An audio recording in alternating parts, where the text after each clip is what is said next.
সস্তায় মুক্তি পাওয়া যাবে। যত অপকর্মই করি না কেন, নামাজ পড়বো, যাকাত দিব, এতিমখানায় দান করব, মসজিদ মাদ্রাসায় দান করব, হজ করে এসে তুলসী পাতা ধোয়া হয়ে যাব, সব পাপ মাপ। এই ফতুয়ার ফলশ্রুতিতে আমরা এত পাপ করার সহজ লাইসেন্স পেয়ে গেছি। মাহবুবি রাব্বিল মাশরিকাইন ওয়াল মাগরিবাইন জাবিল হাসানি ওয়াল হুসাইন মাওলানা ওয়া মাওলা সালাহিন আবিল কাসেম মুহাম্মদ ইবনে আব্দুল্লাহ নূরিম মিন নূরিল্লাহ ইয়া আইয়ুহাল মুস্তাগিউনা বিনুরি জামালিহি সাল্লু আলাইহি ওয়া আলিহি ওয়া সাল্লিমু তাসলিমান দুরুদ আল্লাহুম্মা সাইয়্যিদিনা মাওলানা মুহাম্মদ ওয়া আলা আলি সাইয়্যিদিনা মাওলানা মুহাম্মদ। নূর নবীজির আগমনে জগৎ হলো উজালা, পড় দরুদ তার উপরে ওহে আশিক নিরালায়। আল্লাহুম্মা সাইয়্যিদিনা মাওলানা মুহাম্মদ ওয়া আলা আলি সাইয়্যিদিনা মাওলানা মুহাম্মদ।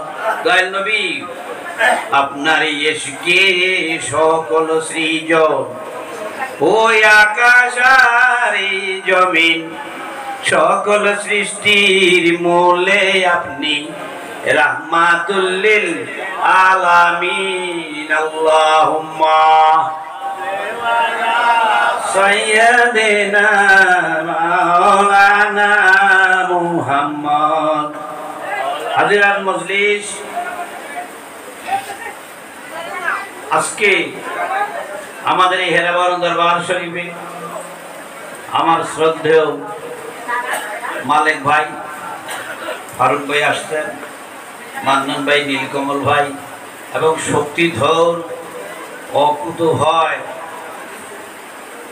লেখক এবং বলিষ্ঠ চিত্তের অধিকারী স্নেহাস্পদ সালেহ আহমেদ শিশির, ফকির মিজান, সকলের প্রতি আমার সামনে যারা আছেন সকলের প্রতি হৃদয় নির্যাসিত সদরুদ্দিন খাজা বাবার পক্ষ থেকে সম্মান এবং ভক্তি রেখে আমি বলছি, আমরা আসলে শিশির আহমদ সাহেব যে মেসেজটা দিয়ে গেছেন, এই মেসেজের উপর একটু কথা বলার পরে আমি আবার একটু অগ্রসর হব।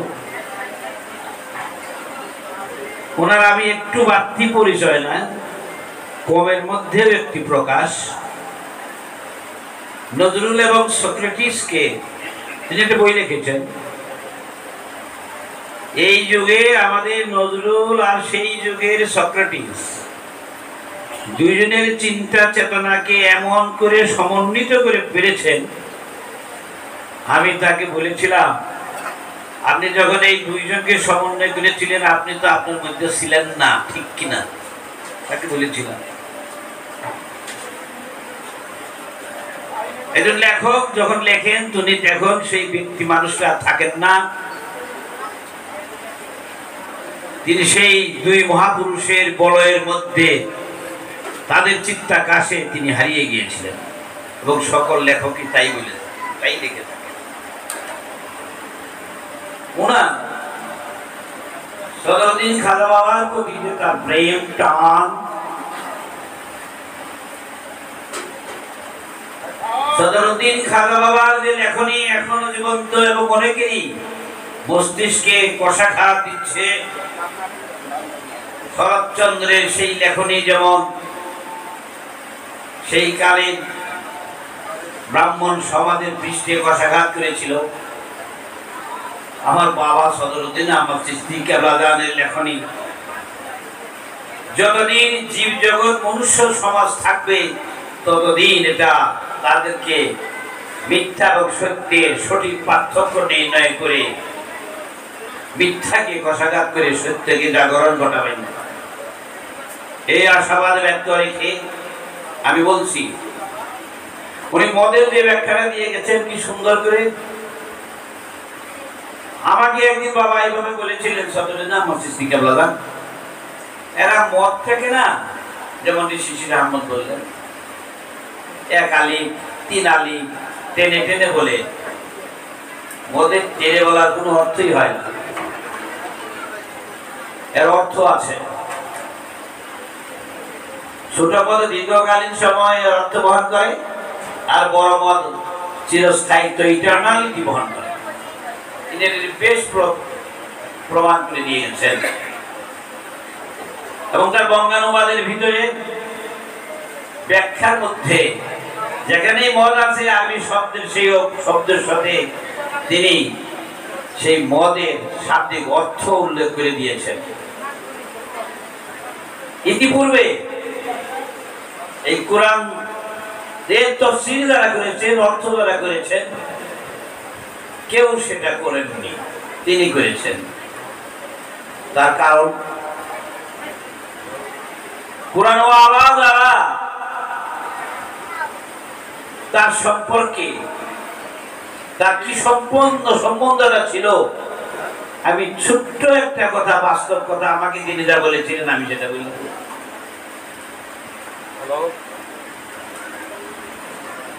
মাওলানা হুসাইনের আরাফাতের ভাষণ উনি নিজে লিখেছেন কুরবানি গ্রন্থে এবং আরো কয়েকটা গ্রন্থে তিনি সেটা সংযোজন করে দিয়েছেন। আমাকে একদিন তার বাসায়, ফরিদাবাদের বাসায়, আমাকে বললেন, মাস্টার সাহেব, আমি না মাওলানা হুসাইনের সেই আরাফাতের ভাষণটা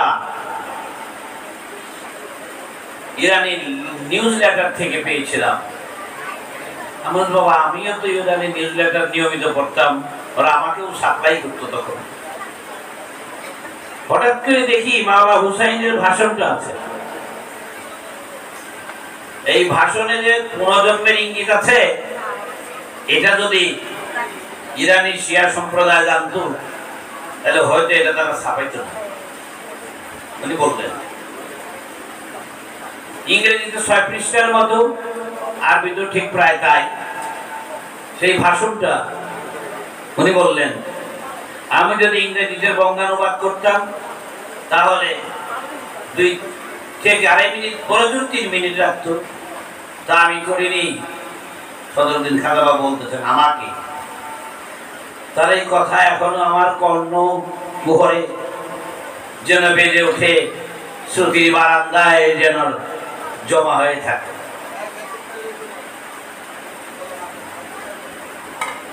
আমি আরবি অক্ষরের সাথে সমন্বয় করে, ভাষণওয়ালার সাথে যোগাযোগ করে, দেখেন ভাষণওয়ালা কে ছিলেন? মাওলানা হুসাইন।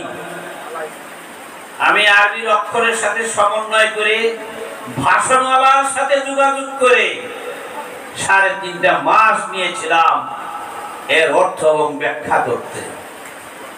তাহলে দেখেন, এই সদরুদ্দিন আহমদ চিশতি গণ, তাদের মধ্যে একজন আমাদের সদরুদ্দিন আহমদ চিশতি, বেশ স্বাতন্ত্রিক বৈশিষ্ট্যের অধিকার। ভাষণালার সাথে যোগাযোগ করে কোরআন প্রবক্তা যারা, তাদের সাথে যোগাযোগ করে, খুদ মুহাম্মদ রাসূল করিম সাল্লাল্লাহু আলাইহি ওয়াসাল্লামের সাথে যোগাযোগ করে এই ব্যাখ্যা, তার দ্বারা শব্দ চয়ন, মদের ব্যাখ্যা সহ, অর্থ সহ ব্যাখ্যা তিনি লিখেছেন। তার নিজের লেখা নয়,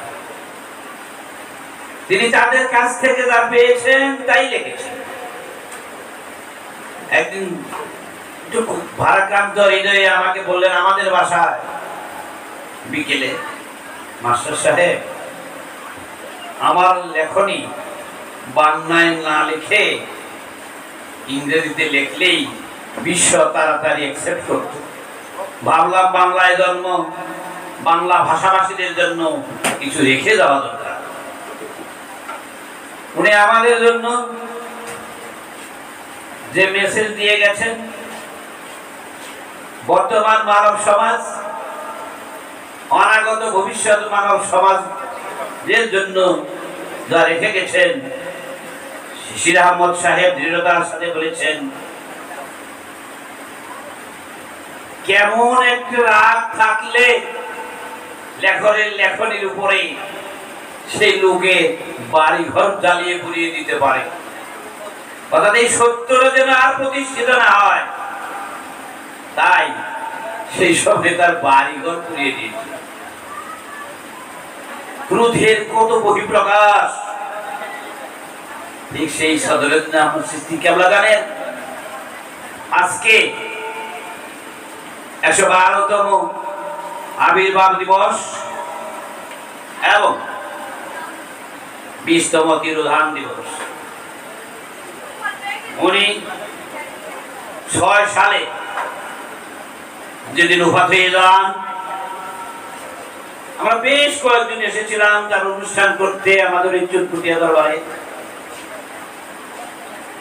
তিনি যখন শুয়ে আছেন, শ্বাস প্রশ্বাস একটু টেন নিচ্ছেন, আমার সাথে আমার ওয়াইফ ছিলেন, তাকে দোয়া করে সবাই যেমন করছে আমরাও করছি। আমাকে বেরিয়ে এসে বলল, আমার মনে হয় তিনি আজ থাকবেন না।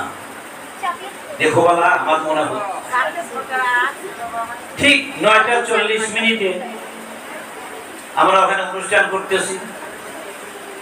এই সময় বাদর ভাই আমাকে ডেকে নিয়ে এসে বললেন, ভাই ঘটনায়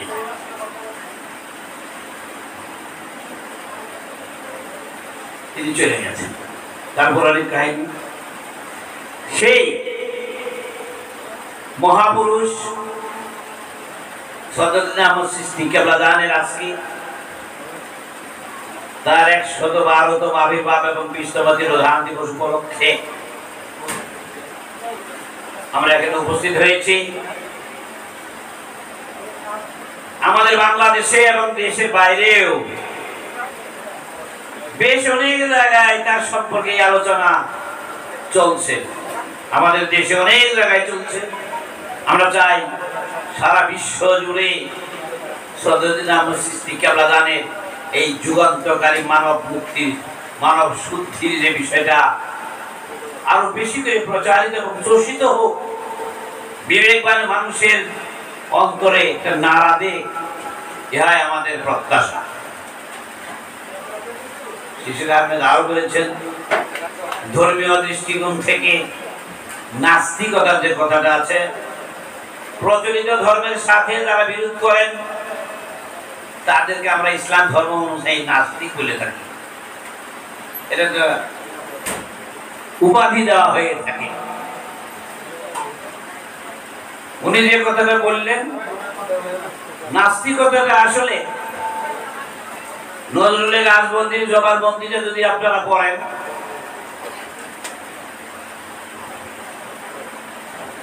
ওখানে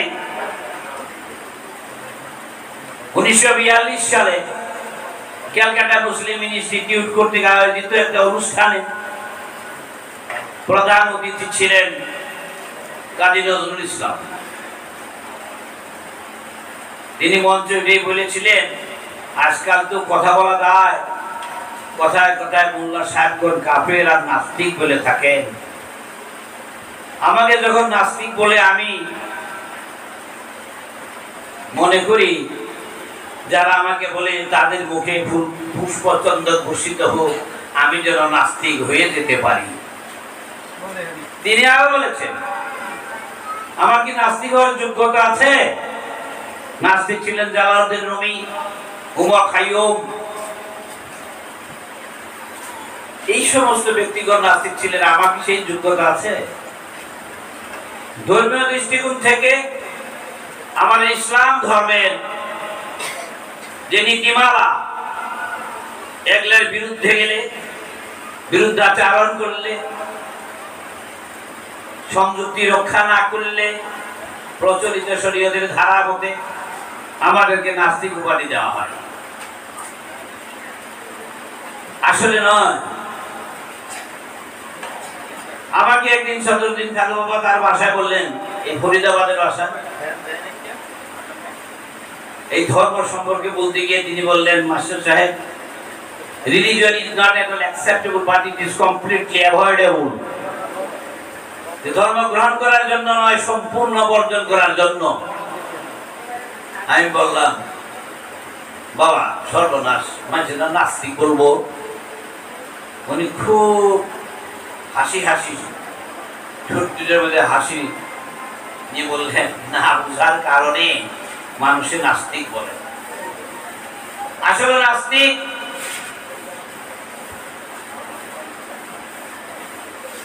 যিনি ধর্ম ধারণ করা থেকে মুক্ত, তিনি ধর্ম ধারণ করা থেকে মুক্ত, তিনি ধৃ ধাতু থেকে, সংস্কৃত ধৃ ধাতু থেকে ধর্ম শব্দের উৎপত্তি। ধৃ মানে ধরে রাখা, এটা একটু মূল শব্দ, ধাতুগত শব্দ। বাংলা ক্রিয়াপদে ধাতু, ক্রিয়ার মূলকে ধাতু বলা হয়। যেমন পড়, খা, দেখ, এরকম শব্দগুলি নিয়ে আরো, যেমন পড়েছিলাম, খেয়েছিলাম, পড়বো, খাবো, এরকম যে আরো শব্দায়ন করা যায়। মূল শব্দ যেমন পড়, দেখ, খা, ওরকম ধর্মের মূল শব্দটা হলো ধৃ। ধৃ মানে ধরে রাখা। মানুষ মস্তিষ্কের মধ্যে তার মানবীয় আচরণে যে বিষয় বাসনাগুলি তার মস্তিষ্কে ঢুকবে, এটাইকে সদরুদ্দিন খাজা বাবা লিখেছেন 87 নম্বর বাক্যে, ওই ব্যাখ্যায় এবং অর্থে।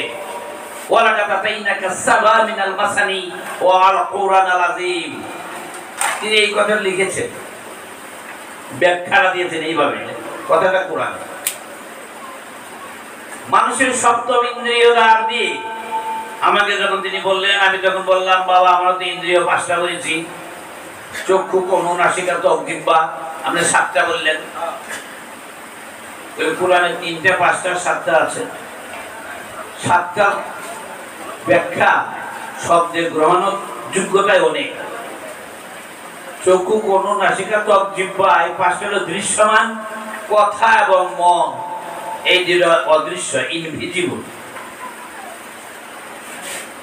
এইগুলো হলো প্রবেশদ্বার, এন্টিনা। চোখ দিয়ে দেখে, কান দিয়ে শুনে, ত্বকে অনুভব করে, নাকে শ্বাস প্রশ্বাসে গন্ধ নেয়, মনে ভাবে, এত কিছু যাহা মস্তিষ্কের মধ্যে এসে জমাকৃত হয়ে যায়।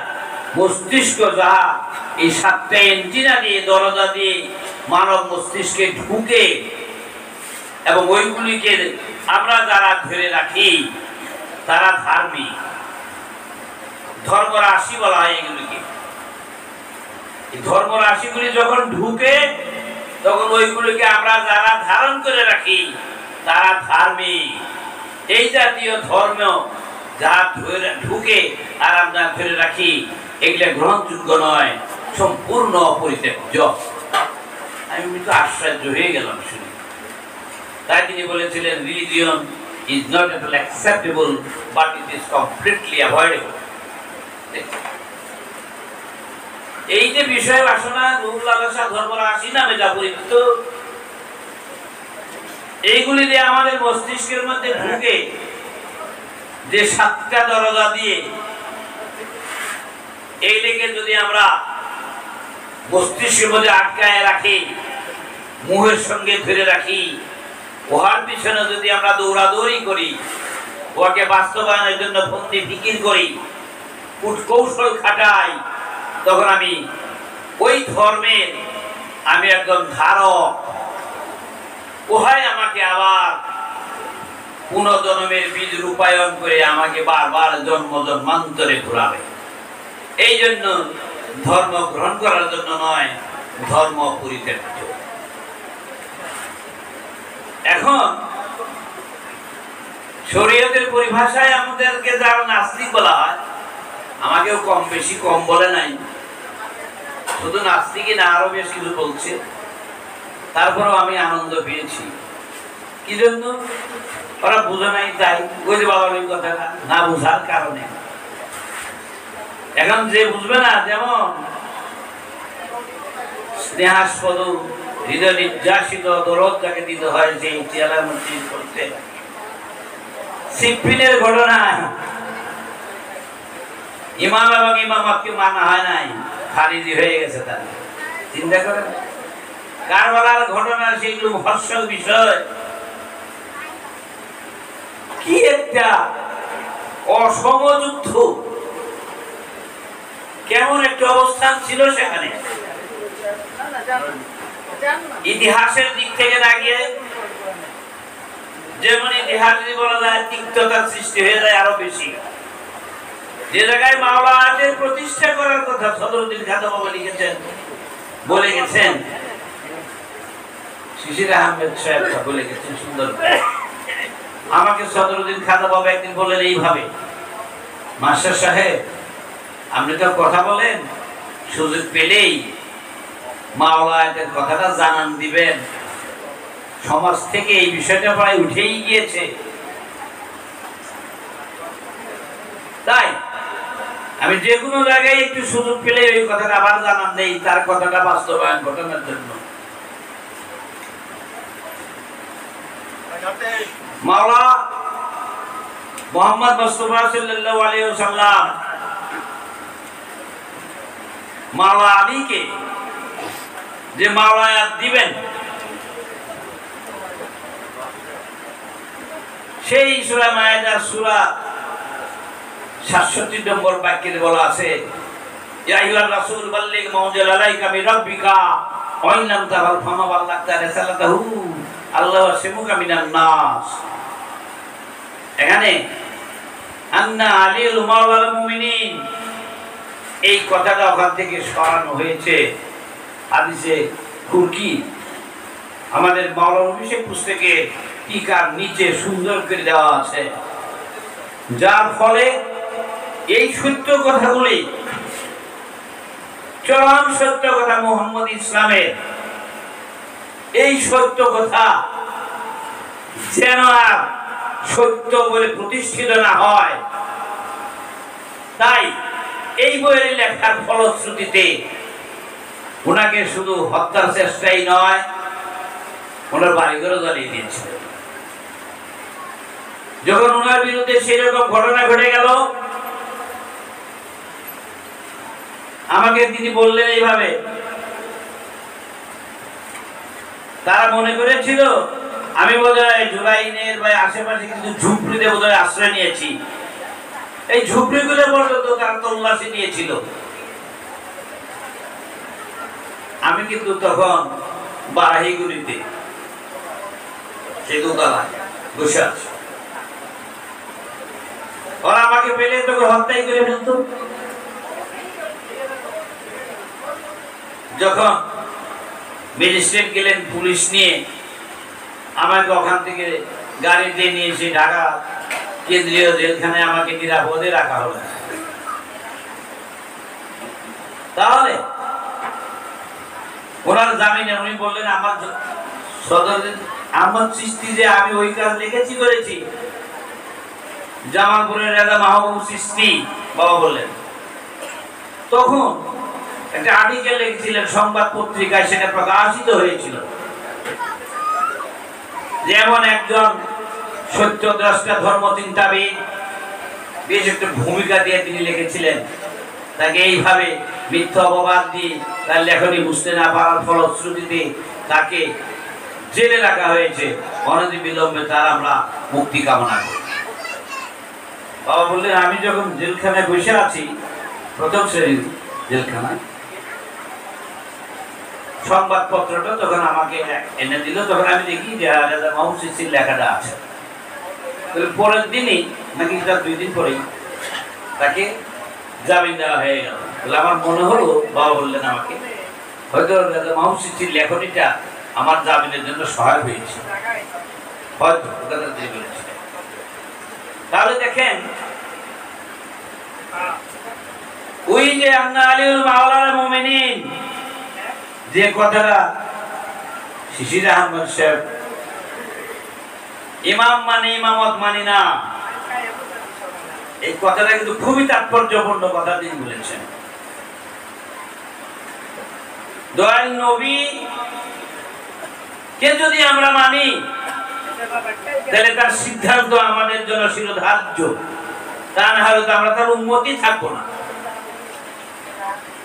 তাই ওই আয়াতের মধ্যে তিনি যখন এই সংবাদ পেলেন, আমাকে সতর্কের খাদা বললেন এই আয়াত, এই হুকুমত তার উপরে আগেই নাজিল হয়েছিল। তিনি যদি মদিনায় ক্ষুদ্র পরিসরে আড়ম্বরতার সহিত মাওলা আলীকে অভিষিক্ত করার সিদ্ধান্ত নিতেন বা করতেন, তার বিরুদ্ধাচরণ হতো। নবীর কথায় বিরুদ্ধ আচরণ আসলে নবী নবুয়তের প্রতি প্রশ্নবিদ্ধতা থেকে যায়। তাই তিনি তা না করে বিদায় হজের সময়ে অনেক লোকের মাঝে তিনি যখন এই ঘোষণা দিলেন, কিছু লোকের যদি আপত্তিও থাকে, বিশাল জনসমুদ্রের সমর্থনে তার সেই আপত্তি করার সুযোগ পাবে না। এই কারণেই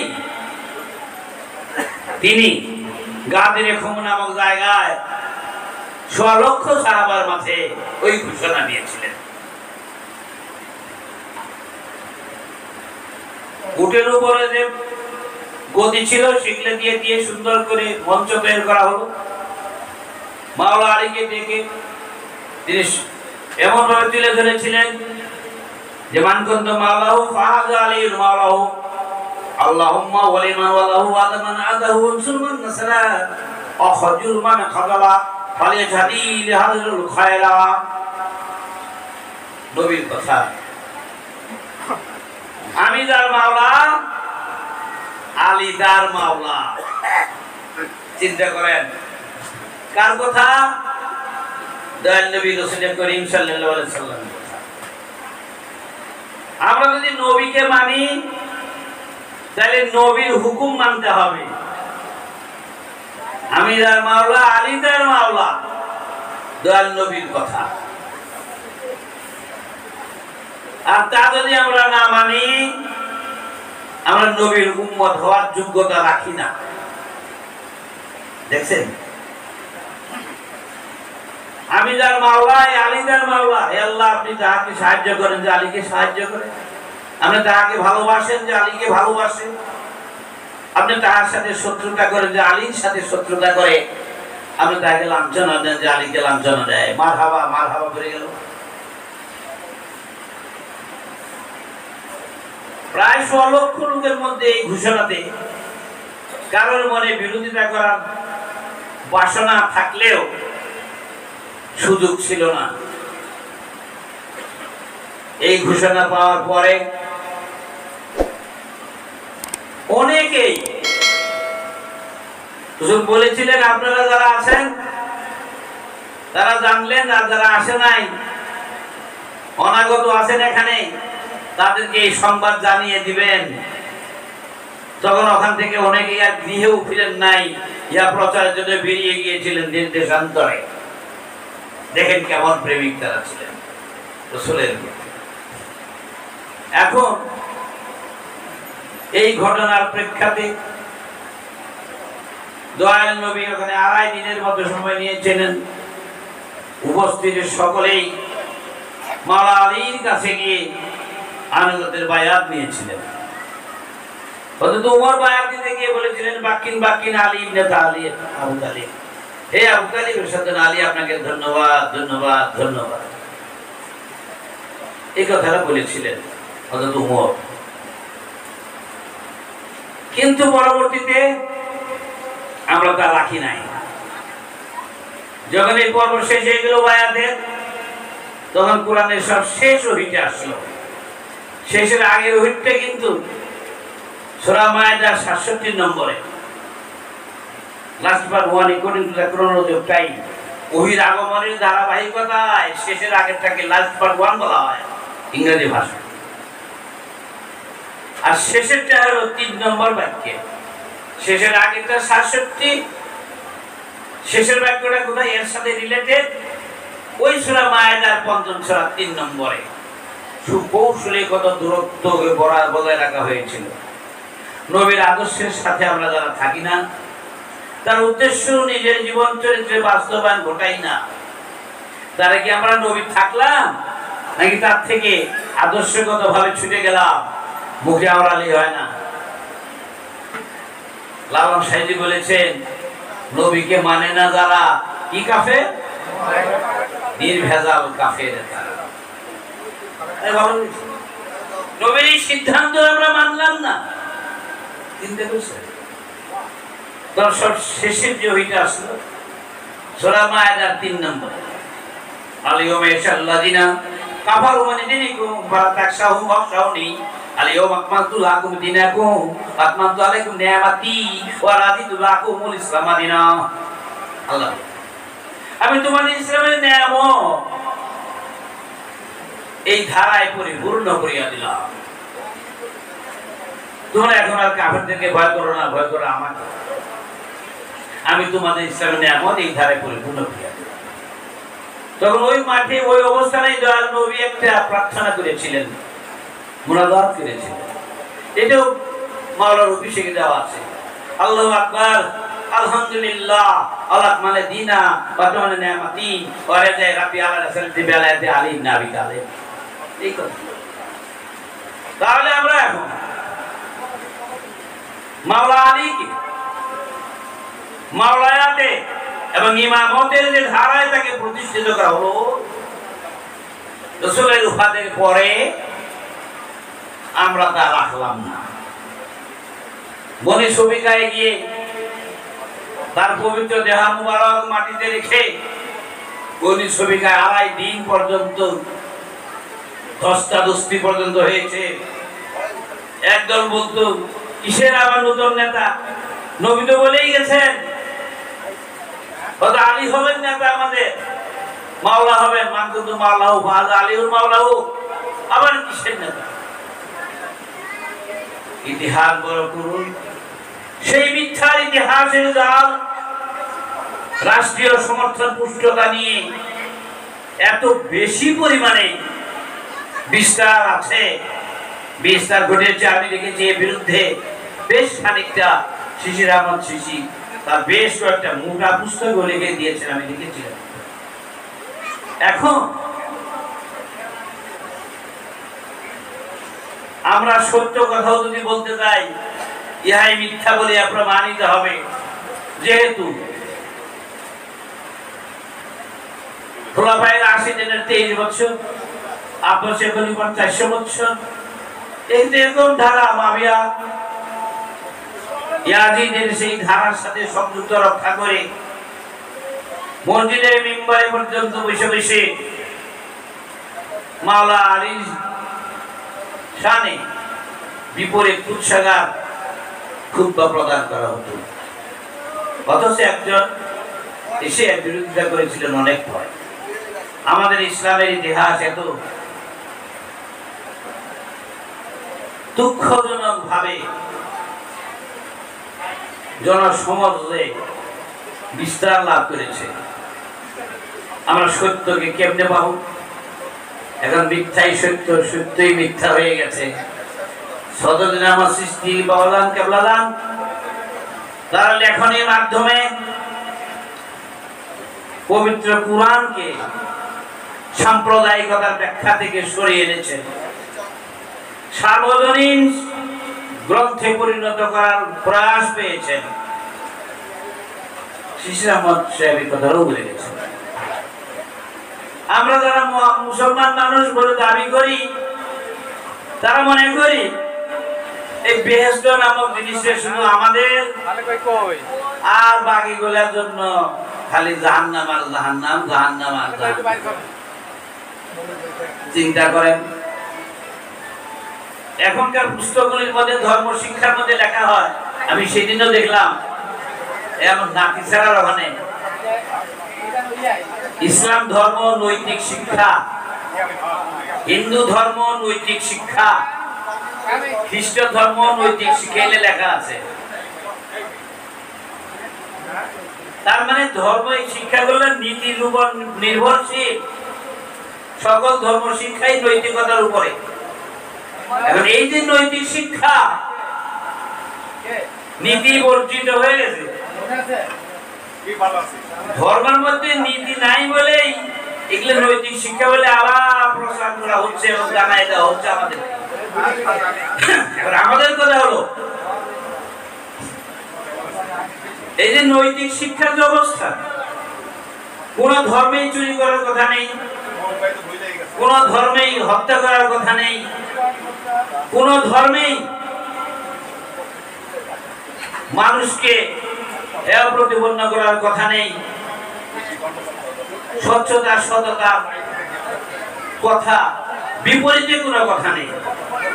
এই তো কিছুদিন আগে আমাদের ছোট ছেলেটা ও গেছে কোরিয়ার ট্রেনিং, ওরা কয়েকজন গেছে কোরিয়া, যখন গেছে যাওয়ার পরে ওদের লাগেজ গুলা যারা ওখান থেকে রিসিভ করছে জিওর মাধ্যমে যাওয়া, তো ওরা বলতেছে ওরা যারা রিসিভ করছে 7-8 জনকে, ওরা বলতেছে keep your luggage here, keep your luggage here, তোমাদের লাগেজ এখানে রেখে যাও, রাস্তায় রাস্তায় রাস্তায় করিডোর আছে ওখানে রেখে যাও। এরা নো, এরা বলতেছে no no, it will be stolen, it will be stolen, চুরি হয়ে যাবে, চুরি হয়ে যাবে। আমাদের দেশে হিসাব অনুযায়ী তো জোর করে না রেখে দাও। আর অনেকেরই আছে ওরা রেখে গেল, সেই হোটেলে নিয়ে গিয়ে গোসল করে খাওয়ায় দাওয়ায় প্রায় 4.5 ঘন্টার মতো রেস্ট নেওয়ায় এরা ভাবছে আমাদের এগুলো শেষ। আসে দেখে সবার মিলে যার যার নিয়ে গেছে, এদেরটা আছেন। আমাকে তখন ফোন করলো, আব্বা আমরা কি, আমরা মুসলমান মানুষ, আমাদের ঢাকায় তো এই যে রাস্তার এই পার থেকে ও পারেই যাবার ভাবো না, নিয়ে যাবো গা, কিসের মুসলমান আমরা? কত দুঃখজনক বিষয়। আমার ছাত্র ব্যারিস্টার কয়েক বছর আগে রোজা ইফতার পার্টি দিয়েছে, স্যার আপনি অবশ্যই থাকবেন, ওরা বিশ্ববিদ্যালয়ের বা দেশের বাইরে যারা আছে আমাকে, ঠিক আছে আমরা 30 জনের মতো হবে, 30-32 জন। যে ছেলেটা ব্যারিস্টারি পড়তেছে সুইজারল্যান্ডে এবং কি বলে ইংল্যান্ডে, আমি বললাম কি এর নাম সামিউল, ওর বাবা আমার ছাত্র, আপনি সামিউল ইংল্যান্ডে আমাদের এই মুসলমানদের উপরে ওই দেশের লোকদের ধারণা কেমন রে? স্যার সর্বনাশ। কি সর্বনাশ? আমি একদিন যাচ্ছি ওই দেশেরই ওর এক বন্ধুর গাড়ি নিয়ে যাচ্ছি, রাস্তার পাশে সুন্দর একটা ব্যাগ পড়ে আছে। ওই দেশের সিস্টেম হলো যদি কোনো ব্যাগ রাস্তায় থাকে তো ফেলে দিয়ে থাকে বা ভুলে রেখে যায় থাকে, ওগুলো পিক আপ করে নেক্সট পুলিশ স্টেশনে থানায় জমা দিবে। এটা কাস্টম, ওই নিয়ম। এটা ব্যাগ পেশ করে আছে। আমি আমার বন্ধুরে বললাম, এই stop the car here, A bag is lying on the way, I will pick it up and deposit it in next police station. No, no, no, Saidul, no, no, no. It may belong to a Muslim. There may be bones in it. Don't touch it, don't touch it. That's it. আর কি বললো? এটা হয়তো কোনো মুসলমানের হতে পারে। It may belong to a Muslim. হয়তো মুসলমানের। There may be bones in it. এর মধ্যে হয়তো বোমা থাকতে পারে, বোমা। Don't touch it, don't touch it, don't touch it. আর দ্রুত গাড়ি নিয়ে গেল। আমরা সেই মুসলমান হয়েছি ইতিহাসের ওই ধারাবাহিকতার সাথে মোহাম্মদ ইসলামকে কোথায় নিয়ে গেছি আমরা, সত্যিকারের মোহাম্মদ ইসলাম থেকে কত দূরে, তাই আমরা এমনটি অবস্থানে পড়ে আছি। আমাকে একদিন প্রশ্ন দিল, আমাদের মধ্যে এত পাপ, সুদ, ঘুষ, হত্যার যোগ্য এত কারণটা কি স্যার? আমি আমার এলাকার মধ্যে মোটামুটি পরিচিত মানুষ। আমি বললাম যে কারণ আছে, সস্তায় মুক্তি পাওয়া যাবে যত অপকর্মই করি না কেন। নামাজ পড়বো, যাকাত দিব, এতিমখানায় দান করব, মসজিদ মাদ্রাসায় দান করব, হজ করে এসে তুলসী পাতা ধোয়া হয়ে যাব, সব পাপ মাপ। এই ফতুয়ার ফলশ্রুতিতে আমরা এত পাপ করার সহজ লাইসেন্স পেয়ে গেছি, একদম সহজ লাইসেন্স। কোনদিনই তওবা করলে দ্বিতীয়বার উহা করিলে আর মুক্তি নাই। তওবার শব্দের অর্থ প্রত্যাবর্তন করা, পিছন দিকে চেয়ে যাওয়া, আর ওই দিকে মন যাবে না, যাবে না, যাবে না। আবার তাহাই করি বারবার, একই মাপের অপরাধ, বারবার তওবা, বারবার তওবা। এলা আল্লাহর সাথে একটা মস্কারি ছাড়া আর কিছু। চিন্তা করেন, যে জায়গায় অপকর্মের কোনো কথাই নাই, মিথ্যা বলার কোনো সুযোগই নাই, ঘুষ খাওয়ার কোনো উপায়ই নাই, চুরি করার কোনো কারবারই নাই, ওইগুলি যদি আমি করি, করে যদি আমি এই দাম খরচ করলাম, ঘুষের টাকা পাইছি 2, 4, 5 কোটি, দিলাম 2 কোটি, উল্লে উল্লে রাস্তায় দিলে গেলে বলে আবার সব মাপ হয়ে যাবো গা, তারপর হজ করে মুহূর্তের শেষ। এই যে সহজ লাইসেন্স, এগুলা আমাদেরকে পাপ কর্মে তাগিদ ধাক্কা দিয়ে দিয়ে অপরাধ করায়।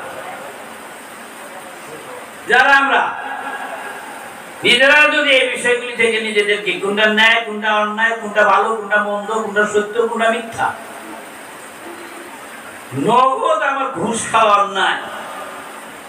সুইডেনে আমাদের এক প্রফেসর থাকে, আমি এগুলো বলতাম, এর মধ্যে হঠাৎ করে সুইডেনের সঙ্গে আমাদের একজনের কথা হচ্ছে, কে বলে শাহাবুদ্দিন সাহেব, দেন তো কথা বলি। আমি বললাম কেমন আছেন? স্যার খুব ভালো আছে, আপনি এই দেশে আসে বলে।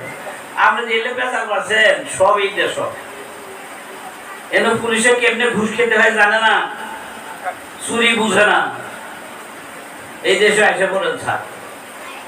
আমি বললাম যে হাই রে, ওই দেশে লড়াইতে পারাই সালে আবার যে বললেন, এই বিষয়গুলি আমরা মুসলমান হিসাবে আমরা লজ্জাও পাই না, আমরা লজ্জাও পাই না। আমার মিথ্যা বলা উচিত হবে না, চুরি করা, ঘুষ খাওয়া, আর সে দান খরচ করে আমি বললাম মুক্তি পাইয়া যাবো গা। আচ্ছা, আমার ওই দান খরাতের কি দরকার? আর আমার অপকর্ম করি ওই টাকা দান করার কোনো মানে আছে? আমার বন্ধুর ছেলে একটা, বিরক্ত হবে না, তবলিগে আমাদের বড় আমি ছিলাম, আমার সেই দোস্ত কলেজে জিএস বানাইছিলাম, জিএসটা ভিপি বানাইছিলাম তখন। ওর ছেলেটা এই অ্যারাবিক লাইনে খুব পড়ে এই কি জানি এগুলো হয়েছে, এটা মাদ্রাসায় কাজ করে। আমি বললাম বাবা কি করো? আমি ওই মাদ্রাসায় আছি কাকা, তা আমি একটা কাজ, আমার খরচ আমার, তুমি খালি টানাই দিবে। এই মাদ্রাসায় সুদ, ঘুষ, চুরি, টাকা পয়সা, জবরদখলের টাকা পয়সা দিবেন না, দিলে জাহান্নামে যাবেন। এই আল্লাহ খালি আমি লিখে দিব, তোমার টানাই দিবে বাবা। কাকুরার কথা ওইটা দিয়ে তো আমরা চলি। চিন্তা করছেন? তাহলে আপনি চিন্তা করেন, যে জায়গায় সিরাতাল মুস্তাকিম, এটা একটু আগে আমরা এখানে আলোচনা করছিলাম, সিরাতাল মুস্তাকিম আর মালিক ইয়াউমিদ্দিন, আমরা এটা একটু আলোচনা করছিলাম। সদরুদ্দিন খাজা বাবার কাছে যখন বসলাম, আগে তো জানি নাই, আমার আব্বা মরানো মানুষ, নামাজ পড়াইতেন একেবারে পাক্কা ইমাম, শেষ বয়স পর্যন্ত নামাজ পড়াইতেন। তোমরা একটা ছিল কি, উনি ওই পাওনা দাওনা নেয় নাই, এর এক গুণ ছিল, তোমরা পাওনা দাওনা না, এই জন্য তারা ছাড়ে। তার কাছে কোনোদিন শুনি নাই যে সিরাতাল মুস্তাকিম কি, মালিক ইয়াউমিদ্দিন কি। এই কথাগুলির ব্যাখ্যা আপনারা বিশ্বাস করেন? আমি মুমিন মাস্টার অকপটে বলছি, আমি বেশ দরবার ফিরেছি, বেশ আমাদের বাড়িতে পিসাবন আসছেন, আমি একটু অনুসন্ধানী মানুষও ছিলাম। সদরুদ্দিন খাজা বাবার কাছে এসে তার মুখশ্রিত যে ব্যাখ্যা পাইলাম, আমার মগজের মধ্যে ধাক্কা খেয়ে গেল। অন্ধকার মানে অজ্ঞানতা, আর আলো মানে জ্ঞানের কথা। এখন সিরাতাল মুস্তাকিম, মুস্তাকিম শব্দটা তার কি কথা, কি লেখনি। উনি বললেন মাস্টার সাহেব সিরাতাল মুস্তাকিম, এই শব্দটা মুস্তাকিম শব্দটা ইস্তেকামাত থেকে এসেছে। এর পিছনে সামনের শব্দটা ইস্তেকামাত। ইস্তেকামাতের 5টা শর্ত আছে। খুব আগ্রহী হয়ে গেলাম, আমার সিরাতাল মুস্তাকিম না সোজা রাস্তা। আমি বললাম যে হ্যাঁ, এটা অনেকেই তো তাই মনে করে। তিনি বললেন, বললেন যে ঢাকা থেকে চিটাগাং পর্যন্ত এমন রাস্তা without having had no carving on the way। ওরা এটা মনে করে ঢাকা থেকে চিটাগাং পর্যন্ত রাস্তা এমন কোনো আঁকা বাঁকা নাই, সোজা রাস্তা, স্ট্রেট এভিনিউ এবং স্ট্রিট, উত্তর দক্ষিণ পূর্ব পশ্চিমে সোজা, দেখে এভিনিউ আর স্ট্রিট বলে তা না। মুস্তাকিম, তখন তিনি বলেন মুস্তাকিম শব্দটা এসেছে ইস্তেকামাত থেকে। ইস্তেকামাতের 5টা গুণ আছে: upright, honest, sincere, persevering and firm. দেখেছেন? উঁচু মাপের ন্যায় নিষ্ঠা, নিষ্ঠা, সততা, ধীরতা, অচঞ্চলতা। এই যে ধীরতা, অচঞ্চলতা, পারসেভারেন্স, এই 5টা গুণ অর্জন করে যিনি দৃঢ় হয়ে থাকেন, কখনো মিথ্যা বলে না, কখনো মিথ্যা বলে না। এত নিষ্ঠাবান তিনি, সত্যের সাথে এমন লেগে থাকেন, একটু বিচ্যুত হন না। এই 4টে গুণ অর্জন করার পরে আপরাইট, অনেস্ট, সিনসিয়ার, পারসেভারিং, এই 4টে অর্জন করার পরে তিনি দৃঢ় হয়ে আছেন। Never again he or she will be derailed from that were acquired qualities। ওই 4টে থেকে একটু নড়েন না, বিচ্যুত হন না, মোহমুক্ত। অনেক সুযোগ দেখা যাচ্ছে না, থেকে তিনি নিজেকে বীরত্বের সাথে সম্বরণ করে দৃঢ় হয়ে আছেন ওই 4টের অর্জন নিয়ে। যে ব্যক্তি মানুষ ওই 4টের অর্জন নিয়ে দৃঢ় হয়ে থাকেন, ওই ব্যক্তি মানুষটার নাম মুস্তাকিম, মোহমুক্ত মনের বাসনা। এটা কোনো এবার আসছে না, এটা নট এ নরমাল রুট, এটা ব্যক্তি চরিত্রের ব্যাপার। কোরআনের কোন কথাই ব্যক্তি মানুষের বাইরে নেই, কোন কথা। এখন ওই যে ব্যক্তি মানুষটা, ওই 4টে গুণ আপরাইট, অনেস্ট, সিনসিয়ারিটি, পারসেভারিং, এই 4টে গুণ অর্জন করে তিনি দৃঢ় হয়ে আছেন, তিনি মুস্তাকিম, মোহমুক্ত রাস্তা। তার জীবন ধরন পরিচালনা এর বিপরীতে নয়। ওই জীবন ধরন পরিচালনার যে ব্যবস্থা তিনি করেন, এর বিপরীতে নয়। এরই হলো তার মুস্তাকিমের রাস্তা। দেখছেন কাহিনী কোন জায়গায়? এর নাম সিরাতাল মুস্তাকিম। আবার বুরহানুদ্দিন নামক এক শব্দ মৌলানা ছিল, আরবি প্রভাষক ছিলেন। বাবা দেখতে আমার বাসায় গেছে, যে কেমনে খবর পাই সে হয়েছে। আমরা ঢাকা থেকে খাতা নিয়ে যাচ্ছি, তিনি বললেন এটা আলোচনা নিয়ে মালিক ইয়াউমিদ্দিন এই ব্যাখ্যা দিলেন ওনাদের। আমরা মালিক ইয়াউমিদ্দিন মানে কি জানি? কিয়ামতের দিনের, মানে যেদিন কিয়ামত হবো, বাসি ফুটবো, ওই দিন দুনিয়া ধ্বংস হয়ে যাবো গা, আল্লাহ ওই দিনের মালিক। এই যদি আমরা জানতাম আগে, এই সদরুদ্দিন খাজা বাবার কাছে এসে দেখি সর্বনাশ। ইলে এতদিন ধরে কি বিশ্বাস আছে সর্বনাশ। উনি বললেন মালিক মানে রাজা, ইয়াউম মানে একটা সময়, ইনডেফিনিট টাইম, অনিশ্চিত সময়, দিন মানে ধর্ম। ধর্ম কি?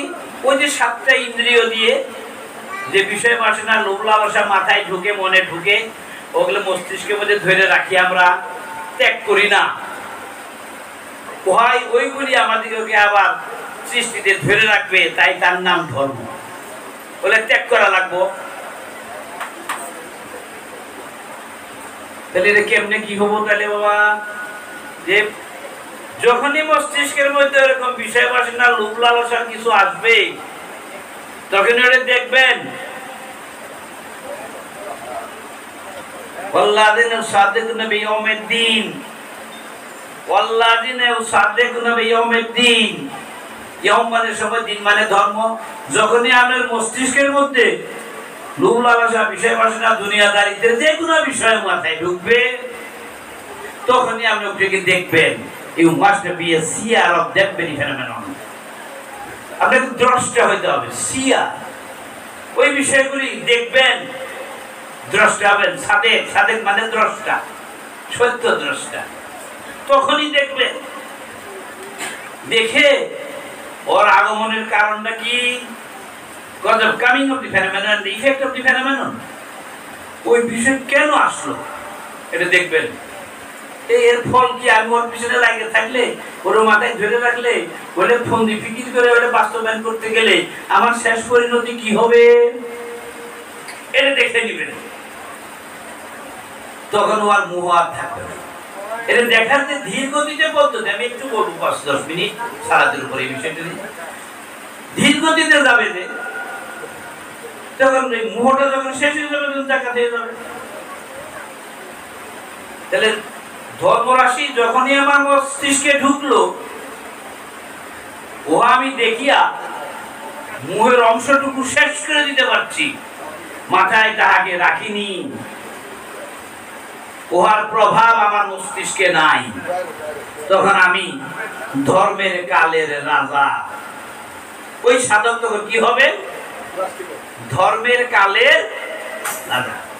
মালিক মানে রাজা, ইয়াউম হলো কাল, দিন মানে ধর্ম। যার মস্তিষ্কে যখনই কোনো বিষয় বসে, এনি কাইন্ড অফ ফেনোমেননটা, যে কোনো ধরনের বিষয় বাসনা আমার মস্তিষ্কে আসতেই পারে, এটা আল্লাহর আয়াতে বহন করে। আমরা এটা দেখব কি আসে, কেন, এইটুকু আমাকে, what is coming and why, I will have to observe it seriously. গভীর মনোযোগ দিয়ে যখন আমরা দেখব, তখন উহা দুর্বল হয়ে যাবে। উহার প্রভাব থেকে যখন আমি মুক্ত, আমার মানসিক শক্তি বল প্রয়োগ করে, তখন উহা তো আমার ভিতরে প্রভাব ফেলতে পারলো না। ওই আগত ধর্মরাশি আমার উপরে যখন প্রভাব ফেলতে পারলো না, তখন আমি ধর্মের কালের রাজা, মালিক ইয়াউমিদ্দিন। আর যদি উহার প্রতি আমি আসক্ত হয়ে যাই, উহাকে বাস্তবায়ন করার জন্য ফন্দি করে মস্তিষ্কে ধরে রাখি, তখন আমি হলাম কালপ্রাপ্ত, আমাকে আবার পুনর্জন্মে নিয়ে আসবে ওই সমস্ত বিষয়গুলি ধর্মরাশি। বিশ্বাস করবেন না, কোনোদিন তো শুনি না এগুলো কথা। মালিক ইয়াউমিদ্দিন মানে কিয়ামতের দিনের মালিক। কই কিয়ামতের দিনের মালিক, আর কি ধর্মের কালের রাজা, আর কই ধর্মের কালপ্রাপ্ত। দেখেছেন কাহিনী, ইনি হলেন সদরুদ্দিন খান, আর পাইনি, সত্য। এখন এই যে বিষয়গুলি আসবে, যখন যেটা আসবে, তখনই আমাদেরকে এটা দেখার জন্য মনের মনোযোগটা দাঁড় করাতে হবে। কোরআনে আছে বহুবার, তিনিও বলেছেন আপনার ইন্দ্রিয়গুলিকে এমন ভাবে দাঁড় কর, আমাকে বললেন আপনি সপ্তম ইন্দ্রিয়ের মধ্যে এই কানটাকে আগে দাঁড় করাবেন, কানের দিকে নজর রাখবেন, কি আসে, কি শব্দ, কি এটা দেখবেন আগে। কি আসে কানে, কোন শব্দটা আসে এর আগে দেখবেন। এটা যদি নিয়ন্ত্রণে আসে আর বাকিগুলো ডাউন খায়, হাতে উইর করে, ঠিক এই শব্দটা, আর বাকিগুলো ডাউন খায়। একটা ইন্দ্রিয় যদি আমরা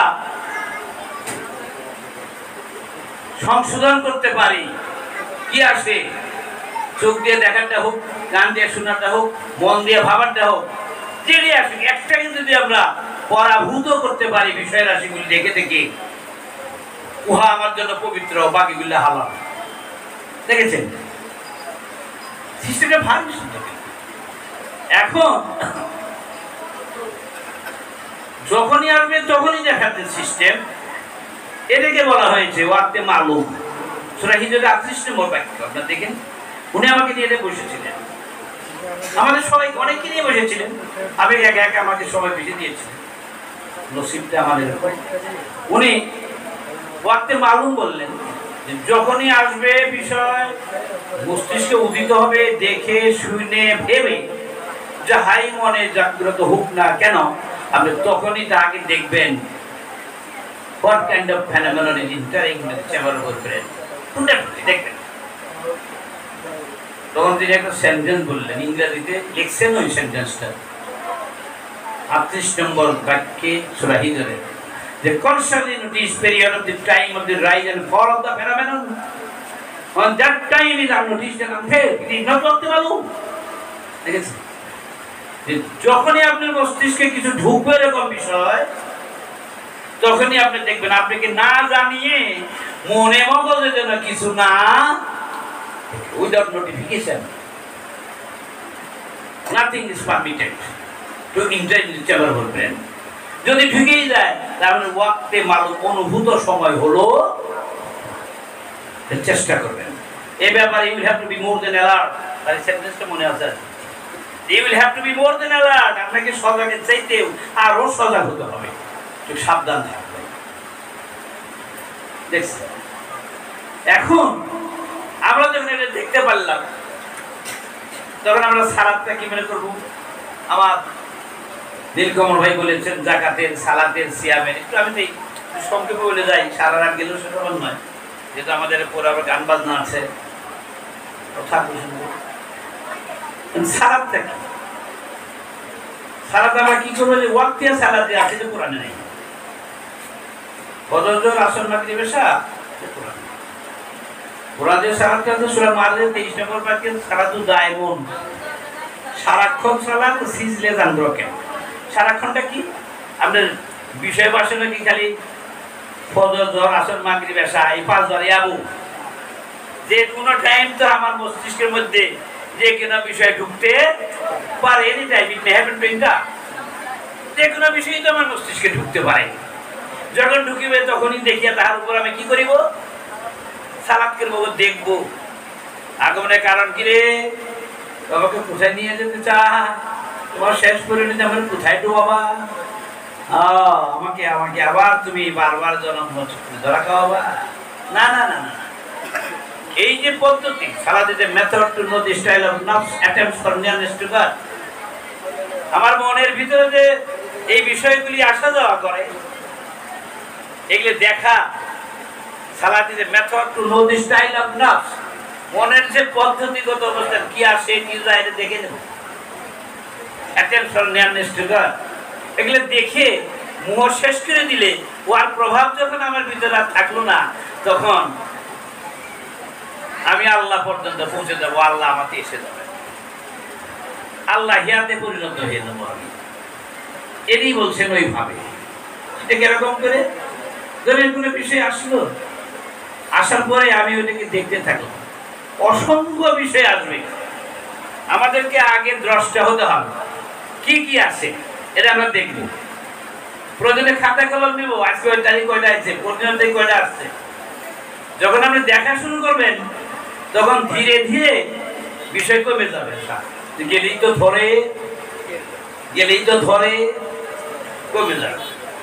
যেটা বারবার মস্তিষ্কে আসবে, বাবা বলছেন এটা বড় মাছ, বুঝছেন, এটা বড় মাছ, একে আগে ধরবেন। ওর আগমনের কারণটা দেখবেন, ও আপনাকে কোথায় নিয়ে যেয়ে কি করতে চায়, কি করাইতে চায়। এটা দেখবেন ধীর গতিতে পারফর্মিং সালাদ ওয়ান আইটেম শুধু সিলেক্টেড। আমরা যখন সালাদ করতে যাবো এই বিষয়গুলির উপরে শুধু একটা আইটেমকে আমাকে দিতে হবে, দুইটা নয়, তিনটা নয়। দেখার সময় আমি যা যা আছে সব দেখবো, কিন্তু সালাদ করার সময় শুধু একটা item, only one item should be selected to perform salad properly. একটা বিষয় সালাদ করার জন্য আমি গ্রহণ করবো, কোনটা, কেন, কি আসলো, এইভাবে দেখে দেখে ওর আগমনের কারণটা দেখে দেখে শেষ পরিণতি কোথায় রে মনোযোগ দিয়ে দেখলে ওর মুহ যে আমাকে দিয়ে কি করাবে, ধাক্কা দিবে, মস্তিষ্কে পরিকল্পনা করাবে, ওই মোহ যখন শেষ হয়ে যাবে তখন এই যে মুসল্লি ওই ব্যক্তি যিনি সালাতে রত, এই দেখায় যিনি রত, তিনি হলেন দ্রষ্টা। দেখে একটা মোহ শেষ করে দেওয়ার জন্য যিনি রত, ওই কর্ম পদ্ধতিটার নাম হলো সালাত। যিনি সালাত কর্ম করেন তার নাম হলো মুসল্লি। মুসল্লির কার্যক্রমের নাম সালাত বলা হয়। যখন মুহ, যে উদিত বিষয়টা, আগত বিষয়টা মুহ, ওর উপর আমার strong desirement of getting and doing and thinking and seeing, এগুলো যে আমার আছে, স্ট্রং ডিজায়ারমেন্ট আছে, এটা করার, ধরার, পাওয়ার, খাওয়ার, চাওয়ার, এই স্ট্রং ডিজায়ারমেন্টটা যখন শূন্যের কোঠায় চলে যাবে তখন আমি নিউট্রাল হয়ে গেছি। ওর মুহ আমার মস্তিষ্কে আর নাই। ওই মুহটা যখন মস্তিষ্কে থাকলো না, খালি হয়ে গেল গা, মন আমার মুহ মুক্ত হয়ে গেল, ওটার নাম হলো যাকাত। কথা বুঝছেন? Bracketing of the mind from all source of material attachment. এই বস্তু মুহ থেকে মনটা খালি করার নাম যাকাত। মনিটারি যাকাত কোরআনে কোথাও নাই, শতকরা 2.5 টাকা। কারণ যাকাত শব্দের অর্থ দুইটা, একটা হলো খালি করা আর একটা হলো পবিত্র। ধরেন আমার ঘরে 5 ভরি সোনা আছে, 5 লক্ষ টাকা দাম আছে, আমি ধরে শতকরা 2.5 টাকা দিলাম, ওর মধ্যে কি ওটা পবিত্র হলো নাকি আল্লাহ বসতি করবো? আল্লাহ কোনো বসত করবো? তাহলে বাবা দৃঢ়তার সাথে বলেছেন মনিটারি যাকাত কোরআনের কোথাও নাই। ওই যে বিষয়ের যে মোহটা আছে, মোহটা যদি আমি সরিয়ে দিতে পারি, ওটাই আমার যাকাত হয়ে গেল।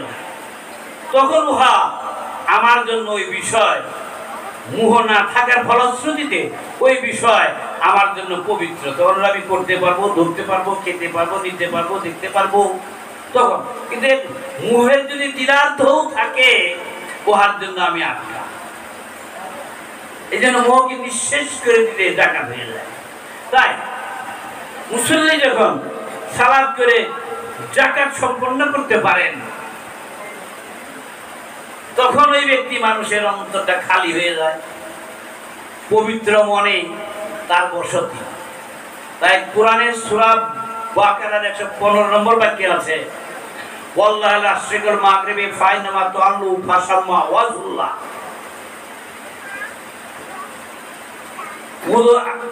উদিত এবং বিলয় হওয়া যে বিষয়গুলি আছে, এগুলো সালাত প্রক্রিয়ার মধ্য দিয়ে নিঃশেষ করে দিতে পারলে, মোহ শেষ করে দিলে, ওই ব্যক্তি মানুষের অন্তরে আল্লাহর বসতি স্থায়ীভাবে হয়ে যায়।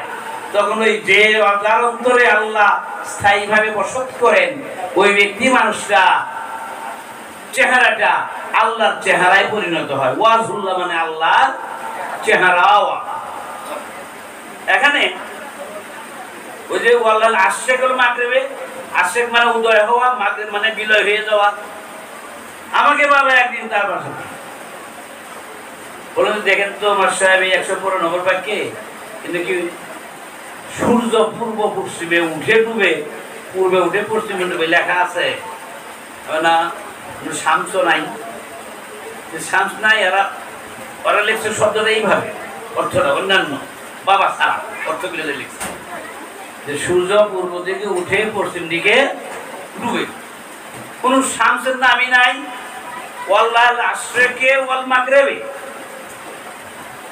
যাহা উদিত হয় এবং অস্তমিত হয়। তারপর মস্তিষ্কের ভিতরে ওই যে এই কারবারগুলা, এগুলো তো না জানার ফলশ্রুতিতে এটা বুঝছে। আর সূর্য ওঠা ডুবা নিয়ে খায় ফেলাইছে।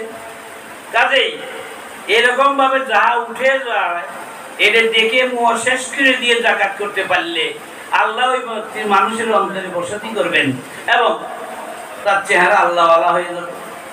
তিনি এই আয়াতটা তিনি ইংরেজি লিখেছেন আবার ওয়াল্লাহ সেখানে মাগরিবে ফাইন মাতাল ভাষা ওয়াজুল্লাহ লিখেছেন এইভাবে the writing and the setting is for Allah, so whether you pay or turn your attention you should try to restore the corporate face of Allah though it is furnished.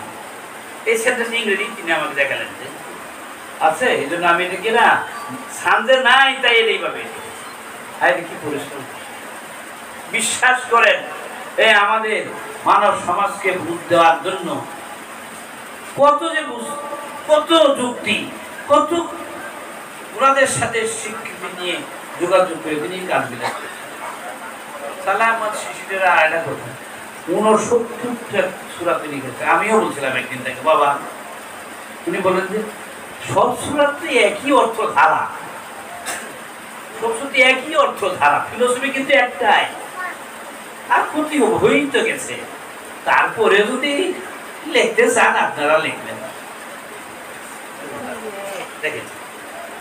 আসলে এই যে এরকম ধারার মধ্যে যে মহাপুরুষ ওই যে যখন আমি সালাদ করে মনটা খালি করে দিতে বললাম যাকাত করে, তখন এই শূন্যতা যদি আমার মনের মধ্যে স্থিতি লাভ করে, উনি লিখেছেন absorbing the power of great emptiness in the mind to stay in that position permanently. Absorbing the power of great emptiness, মহাশূন্য ভাব যে ব্যক্তি মানুষটা মনে ধারণ করে রাখবেন পার্মানেন্টলি, নট টেম্পোরারি, মাঝে মাঝে খালি মাঝে মাঝে বিষয় দিয়ে ভরা, no. Absorb the power of great emptiness in the mind and to stay in that position permanently. এই শূন্যতা নিয়ে যিনি স্থায়ীভাবে অবস্থান করবেন তিনি বাক্যার্থ প্রাপ্ত ব্যক্তিত্বে পরিণত হবেন, তিনি চিরঞ্জীব। আল্লাহ তার ভিতরে জাগ্রত, তিনি আর মরবেন না। তার মানে তিনি যে মারা যাবেন, এই দৈহিক মৃত্যু যাবেন, তিনি আর বারবার আসবেন না, মরবেন না। এটা সূরা বাকারা 243 এবং 44 নম্বর বাক্যে পরিষ্কার করে এইভাবে বলা। যারা এরকম মনে খালি করে চলতে পারে, মরার আগে যারা মরার অভ্যাস করেছেন, মুতু কাবলান তা মুতু, বিষয়ের মোহ থেকে যিনি মরে গেছেন, তাকে আর ট্যান্ডালাইজ করে না, তাকে পেনিট্রেট করে না, তাকে ধাক্কা দেয় না, খেলেও যা না খেলেও যা, খুললেও যা না করলে, এমন একটা মেন্টাল পজিশন তার এসে গেছে। তার মানে বিষয়ের প্রতি তার আসক্তি নেই। তখন ওই ব্যক্তি মানুষের মরার আগে মরে গেল, তাই বলতে 243-44, তখন তাকে বলা হয় আপনারা প্রকৃত মৃত্যু থেকে একটু অগ্রসর হন। যখন আপনার মনের মধ্যে মরার আগে মরার অভ্যাস এসে গেছে, তখন আপনাকে একটা নতুন জীবন দেওয়া হয়। বাঁকা, বাঁকা মানে সঞ্জীবনী শক্তি, অর্থাৎ এমন জীবন যে জীবনে আর মরণ আসবে না। জন্মিলে তো মরবো, জন্মিলে মরবো কি দিয়ে? ওই ব্যক্তি মানুষের ওই অবস্থার নাম রাখছে সিদরাতুল মুনতাহা। ওই সিদরাতুল মুনতাহা, সিদরাত মানে বৃক্ষ, মুনতাহা মানে সৃষ্টির শেষ প্রান্তের বৃক্ষ। মানুষকে সৃষ্টির বৃক্ষরূপে বলা হয়েছে, শেষ প্রান্তের বৃক্ষ। এই শেষ আসন্ন মৃত্যু তার শেষ মৃত্যু। মুহাম্মদ নূরের চাদরে আবৃত হয়ে একটা স্লোগান দিয়ে দিয়ে তারা মুহাম্মদের সেই বসত গৃহে লা মুকাম মুকামে মাহমুদা দিয়ে যাবে। ঘটনাটা এই ধরনের। এখন মানুষ কি বলা হয়েছে আপনার জৈতুন বৃক্ষ। সূরা নূরের 35 নম্বর বাক্যটা দেখেন। আমি কি বেশি বলতেছি? না না, বলে সূরা নূরের 35 নম্বর বাক্যে সুন্দর করে ব্যাখ্যা, উনি নিজে তার লেখা নিজেই ব্যাখ্যা করে দিয়েছে যে মানুষকে বর্ধিষ্ণু জৈতুন বৃক্ষ হিসেবে তুলনা করা হয়েছে। বর্ধিত না, বর্ধিষ্ণু। বর্ধিত মানে যতটুকু বাড়ার কথা, যেমন আমি যতটুকু লম্বা হয়েছে আমার আর লম্বা হওয়ার সুযোগ নাই, বারণ শেষ, আমি বর্ধিত। আমার বারণের শেষ নাই, এটা নাম বর্ধিষ্ণু, এবার স্প্রেডিং। মানুষকে বলা হয়েছে বর্ধিষ্ণু জৈতুন বৃক্ষ। কোন মানুষকে? সাধক, তাকে বলা হয়েছে বর্ধিষ্ণু জৈতুন বৃক্ষ। জৈতুনের তেল থেকে অধিক জ্ঞানবাড়ি দিয়ে নিয়ে ওই মহাপুরুষ, বর্ধিষ্ণু জৈতুন বৃক্ষ মানে একজন মহাপুরুষ, তিনি জ্ঞানবাড়ি দিয়ে মানুষকে জ্ঞানী করে তা আরো অধিক মহাপুরুষ কি করবেন? তৈরি করবেন। এই বারণ শেষ হবে না, তিনি চলে যাবেন, আবার তার থেকে যারা হয়েছে তারা চলবেন, আবার তার থেকে যারা হয়েছে তারা চলাবেন, আবার তার থেকে যারা হয়েছে তারা চলাবেন। এই বর্ধিষ্ণু জৈতুন বৃক্ষতুল্য একজন মহাপুরুষ, তিনি পূর্বেরও নন পশ্চিমেরও নন, তিনি সর্বকালের সর্বস্থানের ব্যক্তিত্ব। তারা তাদের জ্ঞানবাড়ি দিয়ে আরো অধিক মহাপুরুষ তৈরি করবেন। তাদের কার্যক্রম হবে ইন্দ্রিয়াতীত, তারা জিতেন্দ্রিয়। ওই যে ইন্দ্রিয়গুলি দিয়ে যে বিষয় বাসনাগুলি আসে, ওগুলি দেখে দেখে আসার সাথেই দেখে ফেলায়, আর আসে না রে। এইভাবে যখন একেবারেই আসবে না, তখন ইন্দ্রিয়গুলি তিনি জয় করে ফেলেছেন। ওই ব্যক্তি মানুষের নাম জিতেন্দ্রিয়। তার কার্যক্রম হবে ইন্দ্রিয়াতীত। ইন্দ্রিয়ের কোন কার্যক্রম তার ভিতরে দেখা যায় না।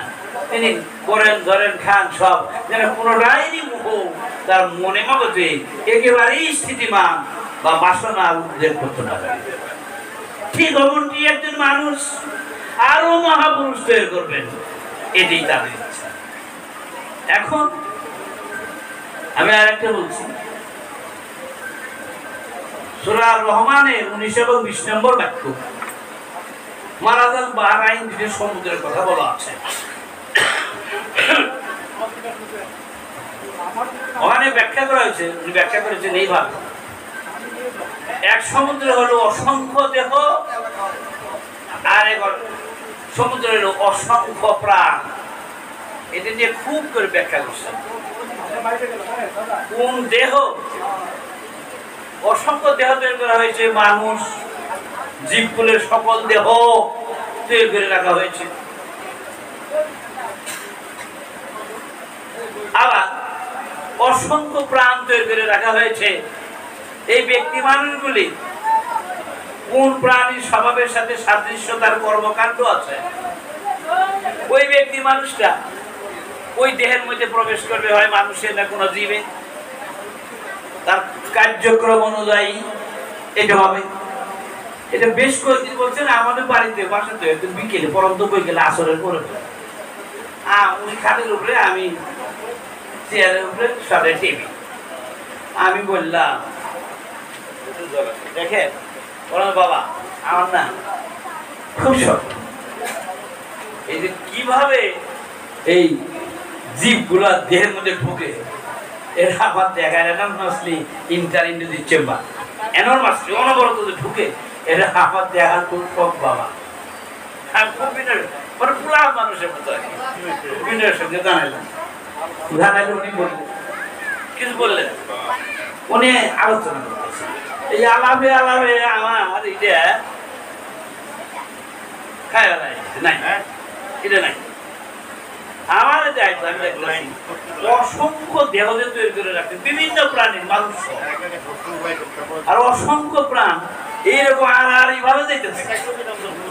এই দেহ না আবার আরেকটা, যার জন্য যে body should according to its ডিস এন্ড অ্যাক্টিভিটিস এন্ড ডিজায়ারস, কোন দেহ যার জন্য উপযোগী, ওগুলো অনবরত অনবরত করতেছে। প্রাণ ছাড়া যেমন দেহের কোনো অভিব্যক্তি নাই, দেহ প্রাণ ব্যতীত তার চলন ক্ষমতা রাখে না, অনবরত এরকম আমার এখন এরকম। তাইলে আমাদের যে স্বভাব আছে, আমার বাঘের স্বভাব নাকি শিয়ালের স্বভাব নাকি কুকুরের স্বভাব, তাদাব্বুর নামক একটা শব্দ সংজ্ঞা আছে, সম্ভবত শব্দ সংজ্ঞার 115 কি 16 নম্বরে আছে।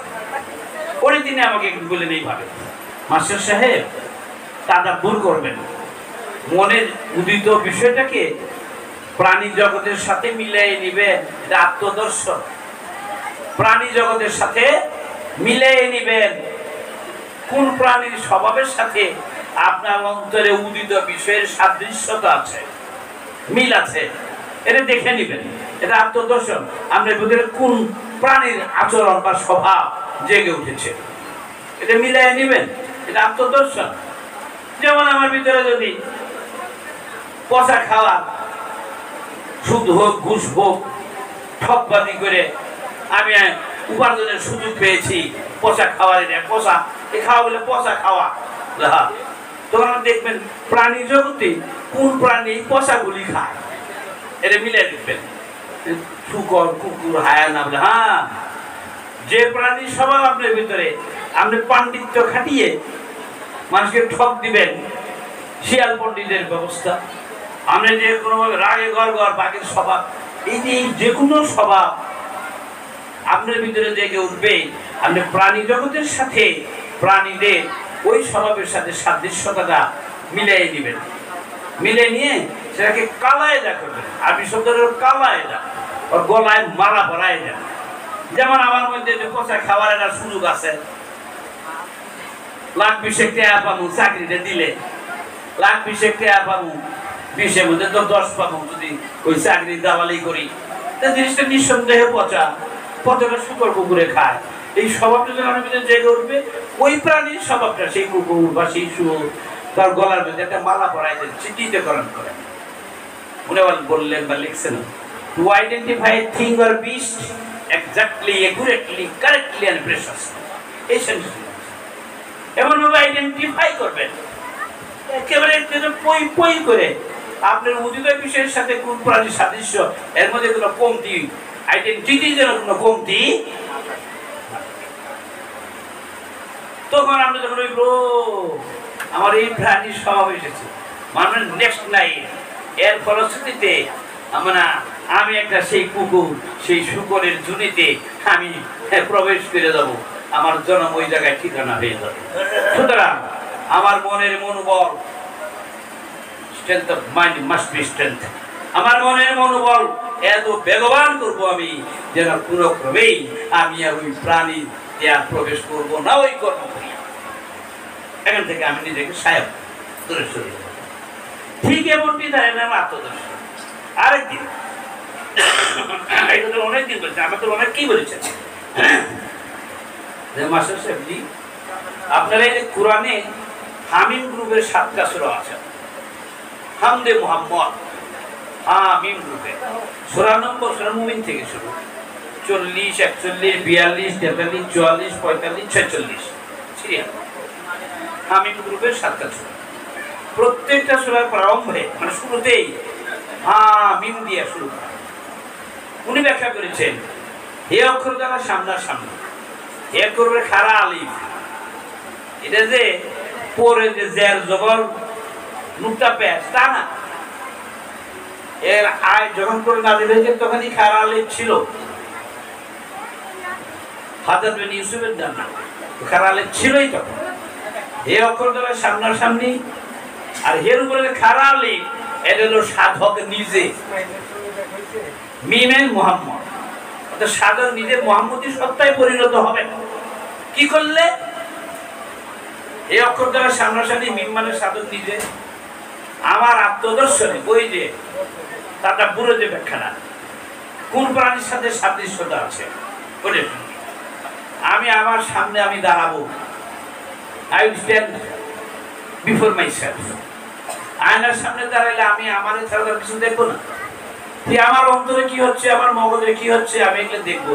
এর আমি মানে খারাপ, সামনাসামনি মানে হে অক্ষর, আমি আমাকে জানতেছি, এটার নাম হলো মানারাফা নাফসাহু।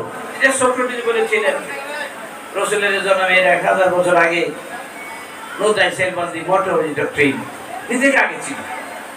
এই নিজেকে যিনি চিনতে পারবেন, তারপরে ফাঁকা তারা বানাবো রবকে চিনে যাবে। এই যে মধ্যে গিয়ে বাবা একটা লেখা লিখেছেন লালন সাহেব, যে আত্মতত্ত্ব মানে নিজের খবর নিজে, আত্মতত্ত্ব যে জেনেছে দিব্যজ্ঞানী সেই হয়েছে। এটা হলো আত্মদর্শনের কথা।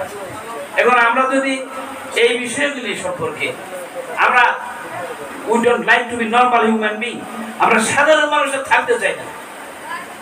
আর সাধারণ মানুষ নয়, জ্ঞানীদের জন্য হলো মহাগ্রন্থ কোরআন, শিশির আহমেদ খুব দৃঢ়তার সাথে যুক্তি দিয়েই বলে গেছেন। এখন দেখেন, আমরা এমনি বলি সামাওয়া মানে আকাশ, আদ মানে দুনিয়া, আর ওনার কাছে শিখলাম কি সামাওয়া মানে রহস্য জগৎ, মস্তিষ্ক, আদ মানে মানব দেহ। সারা দুনিয়ায় যা আছে মানব দেহে যা আছে, যেমনটা আমি বলতেছিলাম সূরা রহমানের 19 নম্বর এবং 20 নম্বর বাক্যে দুইটা সমুদ্র আছে। সমুদ্র তো বিশালত্বের প্রতীক। এক সমুদ্র হচ্ছে অসংখ্য দেহ, আর সমুদ্র হচ্ছে অসংখ্য প্রাণ। এটাই 53 নম্বর বাক্য সূরা ফুরকানে এইভাবে বলে দেওয়া আছে। ওখানে দুই সমুদ্রের কথা, সমুদ্রের পানি বলা আছে। যেমন সমুদ্রতে লবণাক্ত, সল্ট এন্ড অ্যালয়, লবণাক্ত এবং বিষাক্ত। এই যে অসংখ্য জলরাশি সমুদ্রের ভিতরে লবণে ভরা, যখন পানি বাষ্প হয়ে যায়, বাষ্পর ভিতরে আর লবণটা উঠে না। এই যে বাষ্পর ভিতরে লবণ উঠানো উনি ব্যাখ্যা করেছেন, এটা আল্লাহর বিশেষ একটা রহমত সকলের জন্য। সমুদ্রের পানি বাষ্প যখন হয়ে যায় তখন উহাতে লবণ থাকে না। কি কারণে? মধ্যাকর্ষণের ফলশ্রুতিতে। কিসের ফলশ্রুতিতে? মধ্যাকর্ষণ শক্তির ফলশ্রুতিতে। এটা আল্লাহর বিশেষ রহমত প্রাণীকুলের জন্য।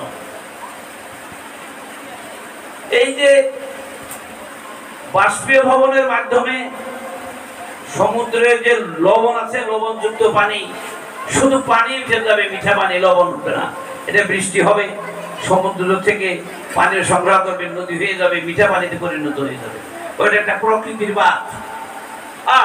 সূরা ফুরকানের 53 নম্বর বাক্যে ওই একই, এখানে দুইটা সমুদ্রের কথা বলা আছে। একটা বস্তুগত অর্থটা হচ্ছে ওই রকম একটা সমুদ্র, এক সমুদ্রের পানি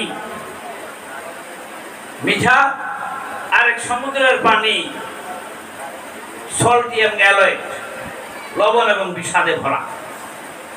এই দুইটা সমুদ্র দেওয়া আছে। মানব দেহের মধ্যে এই সমুদ্র কোথায়? ঠিক মানুষের মধ্যে উনি লিখেছেন কি সুন্দর করে, যে limited will and capacities of man, ঠিক এবং limited will and capacities of man has made a vast works of creation of his own.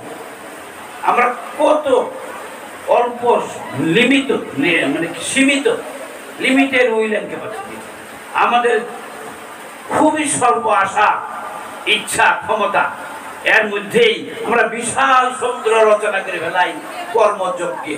এত কাজ করার বাসনা আমরা রাখি যে আমার সমুদ্রের মতো একটা কাজ করার মতো আমরা তৈরি করে ফেলাই। কি বলছেন তিনি? Limited will and capacities of man has made a vast creation of works of his own, which is just like an ocean, but it is full of salt and alloy. এই যে মানুষের ভিতরে যে কারবারগুলি আছে, ভালো মন্দ, সত্য মিথ্যা, ন্যায় অন্যায়, মিঠা তিতা, এই বিষয়গুলো আছে একটা সমুদ্র সাদৃশ্য। এখানে একটা বাঁধ আছে। এই বাঁধটা হলো স্বয়ংক্রিয় বাঁধ নয়, এটা নূরে মুহাম্মদীর বাঁধ। ব্যাখ্যা সদর ব্যাখ্যা, নূরে মুহাম্মদীর বাঁধ। এই নূরে মুহাম্মদীর যে বাঁধ আছে, এই বাঁধ দিয়ে আপনি চিন্তা করবেন which one would like to want to take, কোনটা আপনি নিতে চান, কোনটা আপনি করতে চান। এই পার্থক্য জ্ঞান আপনাকে নূরে মুহাম্মদী থেকে নিয়ে যাবে। নূরে মুহাম্মদীটা কি? The divine character and qualities attained in a person Muhammad is called নূরে মুহাম্মদী। যে ব্যক্তি মানুষ আছে সেই স্বর্গীয় চরিত্রের সাথে নিজের মিলে নিবে। যেটা আমি অন্যায় দেখেছি, আমি ওটার মধ্যে যাব না, ওই যে সিরাতুল মুস্তাকিমের সেই কারবার। এটা হলো আমার নূরে মুহাম্মদীর বাঁধ। এই বাঁধ হলো স্বয়ংক্রিয় নয়, সাধকের জন্য সাধন সাপেক্ষ। কোন ক্রমেই never again I will be involved, আমি কখনোর মধ্যে জড়িত হব না। এই একটা বাসনা নিয়ে আমি আমার নূরে মুহাম্মদীর যে শক্তিটা, এটা যদি আমার ভিতরে আমি জাগরণ ঘটিয়ে নিতে পারি, তাহলে দেখবো আমার ভিতরে নূরে মুহাম্মদের সেই বাত মজবুত হয়ে আমাকে সকল সৃষ্টির বন্ধন থেকে আমাকে ছুটায় নিয়ে যাবে। আমি নূরে মুহাম্মদী ওয়ালা হয়ে যাব। একজন যদি 16 আনা থাকে সে 16 আনার মালিক, আর একজন যদি 8 আনা থাকে 8 আনার মালিক, আর যদি 4 আনা থাকে 4 আনার মালিক। যার যত বেশি আছে তার তত। আমি আর এই 5-7 মিনিটের মধ্যে শেষ করে দেব। আমাদের ওখানে আজকে এখানে আলাপটা করেছি আরো কয়েক জায়গায়। আমাদের বাসায় বিকেলে ওনাদের 11 সূরা বইটির মধ্যে বেশ কিছু সূরার মধ্যে লেখনের মধ্যে ছোট ছোট নিবু তারকা, একটু কষ্ট আর একটু কষ্ট তারকা এগুলো দেওয়া আছে। আমি তো জানি না কেন দেওয়া আছে। আমি বইটা নিয়ে বাবাকে বললাম, বাবা আপনি পুস্তকগুলোর মধ্যে তারকা দিচ্ছেন, এর কারণ নাকি মনোগ্রামটা দেওয়ার কারণ বুঝেন নাই? কিছুই বুঝেনি বাবা। তারকা নজম ওলি আল্লাহর প্রতীক। ছোট ছোট নিবু তারকা, তারপর অস্পষ্ট, আবার একটু তার চেয়ে স্পষ্ট, তার চেয়ে স্পষ্ট, তারপর স্পষ্ট, বেশ স্পষ্ট, আর একটু স্পষ্ট। যখনই মানুষের মস্তিষ্কের মধ্যে বিষয় বাসনা যা আসে তাহা দিয়ে আমরা আমাদের ভিতরে আমার আল্লাহকে আমি ঢেকে রেখেছি। I have covered up my Allah in me with numerous phenomena. অসংখ্য বিষয় দিয়ে ধর্মরাজি দিয়ে আমি তাকে ঢেকে রেখেছি। আমি যখন এই কি দিয়ে ঢেকে রেখেছি এটা যখন আইডেন্টিটি দেব, একটা একটা করে ধরবো, আমি একটু সরাবো, সরাই আমার ভিতরে যিনি চাপা পড়ে আছেন আমার আল্লাহ, তাকে আমার ভিতরে আমি জাগায় দিব। এই বাসনায় আমি যখন ওগুলো দেখা শুরু করলাম, উদ্দেশ্য আমি সরাবো, যখনই দেখা শুরু করেছি কোনটা সরাবো কোনটা, তখনই আমি ওলির খাতায় আমার নাম দেওয়া হয়ে গেছে নিবু তারকা। দেখেছেন কাহিনী কোন জায়গায়? সূরা নজমের 6 নম্বর বাক্যে আছে মেররাতিন, ৫৩ নম্বর সূরা দেখবেন গিয়ে। মেররাতিনটা কি? Desert without vegetation, entirely hellish condition। কি লিখেছেন? এমন মরুভূমি যার মধ্যে কোনো সবুজ বৃক্ষ গুলমাদি নাই, entirely hellish condition। এমন মস্তিষ্ক যে মস্তিষ্কের মধ্যে লুম শূন্যতা, মানে সেরে দেখছেন। এই হালে যখন দেখব তাইলে আমি কি করবো? ওই যে নিবু তারকা আমি একটা বিষয় সরাতে পেরেছি, এটা ছিল, এটা এই সালাদ করে ধরে ওই মুখের অংশটুকু সরিয়ে যখন আমি 20টা-50টা সরাইছি তখন নিবুটা আর একটু উজ্জ্বল হয়ে গেছে। আবার আরো কয়েকটা আছে, আরো উজ্জ্বল করতে করতে বেশ উজ্জ্বল হয়েছে। তারকা বেশ পুষ্ট তারকা বোঝা যাচ্ছে। যখন তারকা পুষ্ট, সে ওলি পরিপূর্ণ পুষ্ট তারকা, তিনি আরো বড় ওলি। তাই ওলি আল্লাহদের মধ্যে, নবী রাসূলদের মধ্যে সম্মান এবং মর্যাদার পার্থক্য আছে। যখন পূর্ণ ওলি যিনি হয়ে গেছেন, মনে সকল জঞ্জাল শেষ করে দিয়েছেন, তার অন্তরে আল্লাহ জেগে আছেন, প্রতিষ্ঠিত হয়েছেন, তখন ওই ব্যক্তি মানুষটা ওলি আল্লাহ হয়ে গেছেন। আল্লাহ ওই ওলির উপরে ডিউটি আছে আরো ওলি বানাও, ওই যে বর্ধিষ্ণু জৈতুর বৃক্ষের মতো।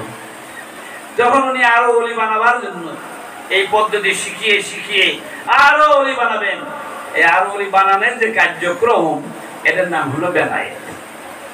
এখন ওই নিবু তারকা পূর্ণ ওলি হয়ে গেল, আরো শূন্যতার পরিধি আরো যখন বেড়ে গেছে, তখন তার নাম হচ্ছে Badruddoza, full moon in dark, অন্ধকারে পূর্ণচন্দ্র। ফুল মুন ইন ডার্ক, অন্ধকারে পূর্ণচন্দ্র, অর্থাৎ আলী সত্তা প্রাপ্তিত্বপূর্ণ ব্যক্তিত্বে পরিণত। যখনই মনে যাহা আসে আলোর আলোয় ঝলঝল করে সব দেখে, কোনটাই তার ভিতরে প্রভাব ফেলতে পারে না। ওই নিবু তারকা, ওই তারকা ওলি হয়ে এখন কোথায় গেছেন? আলী সত্তা প্রাপ্ত তারকা থেকে তিনি চন্দ্রে পরিণত হয়ে গেছেন। এই চন্দ্র যখন সূর্য থেকে চন্দ্র আলো প্রাপ্ত, in the absence of the sun, Mr. Moon shines। চন্দ্রকে কিন্তু কোরআনের ভাষায় পুরুষ বলা।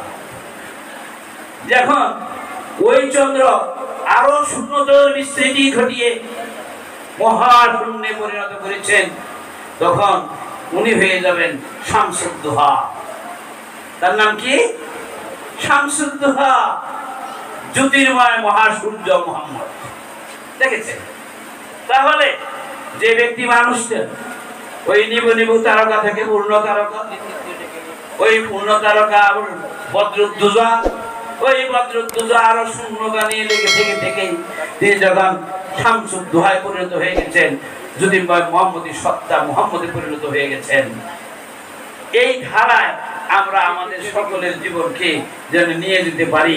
এই মধ্যে একজন মোহাম্মদী সত্তা সদরুদ্দিন খাজা বাবা দেখেছি, আমি নিতে চাই বহু পরিবেশে তাকে দেখেছি জ্যোতির্ময় আলোতার।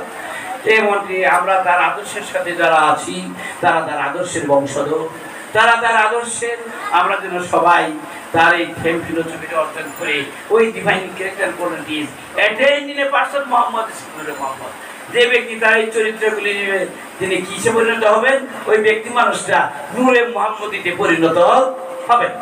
আজকে তার এই জন্মদিনে এবং তার এই তিরোধান দিবসে এই আশাবাদ ব্যক্ত করছি আপনারা সবাই তার এই প্রেসক্রিপশন ফলো করে মানব মুক্তির জন্য আমরা যেন প্রচার করে যেতে পারি, আর আমরা নিজেরা যেন তার এই মোহাম্মদী সত্তাবান হয়ে এই জন্মেই মুক্তি পেয়ে যেতে পারি, এই আশাবাদ ব্যক্ত করে আমি আমার ছোট্ট আলোচনা এখানে শেষ করছি। জয়।